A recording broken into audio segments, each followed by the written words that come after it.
Lumalaki na ba ang tiyan mo? Nahihirapan ka na magpaliit ng tiyan dahil hindi mo alam ang mga workout na gagawin mo. So meron akong workout na ipapakita sa inyo. Gayahin nyo lang to, napakadali lang nito. Syempre, ang first workout natin ay lying leg raise.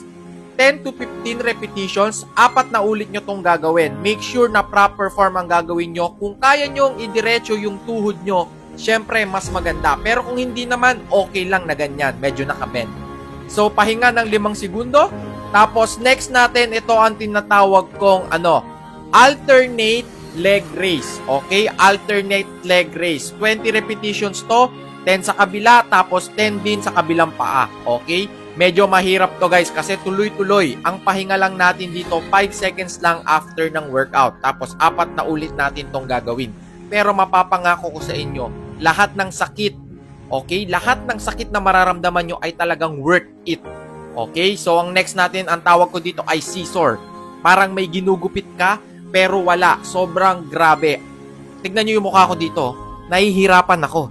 Pero kahit na nahihirapan ako, di ba, syempre, ang gwapo-gwapo ko pa rin talaga. So, yun ang second workout natin. 10 reps lang yun. Ay, third pala yun.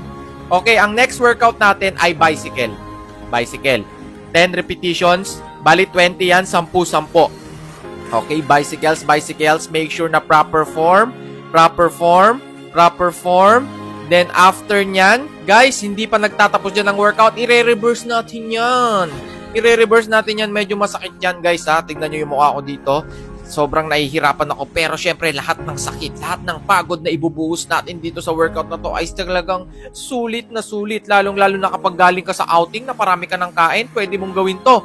Araw-araw pagkagising mo. Okay? Para, syempre, lumiit ang tiyan mo. Lalo na kung may pinaghahandaan ka, ang ganda na itong workout na to. So, eto na ang ating next workout. Eto, take your time dito, ha. Kunin nyo yung hangin nyo, huwag kayong magmamadali dito sa workout na to kasi ito medyo masakit na to kasi medyo pang ilang workout na natin to eh. Tuloy-tuloy to guys, ayan no. Ang tawag ko dito ay basta gawin nyo na lang. Nakalimutan ko yung tawag dito eh. Nasa dulo ng dila ko pero syempre gayahin nyo na lang to. 10 repetitions din yan pero kung kaya nyo gawin 15 to 20, syempre mas masarap yan. Target area nun syempre sa upper abs natin. Okay? So ang next natin, ito target neto sa love handles naman natin. Aabutin mo lang ang iyong talampakan. Okay? And make sure na pag inaabot mo yung talampakan mo, nai-squeeze or naiipit mo yung sa gilid ng tiyan mo. Alam mo na yon, yung love handles mo, di ba? Minsan mataba yung sa gilid ng tiyan mo. Parang 3 yung tiyan mo kasi parang meron ka pang 2 tiyan sa may gilid ng iyong katawan. So, ito ang target area niyan. So, ganyan po kasarap ang workout na to.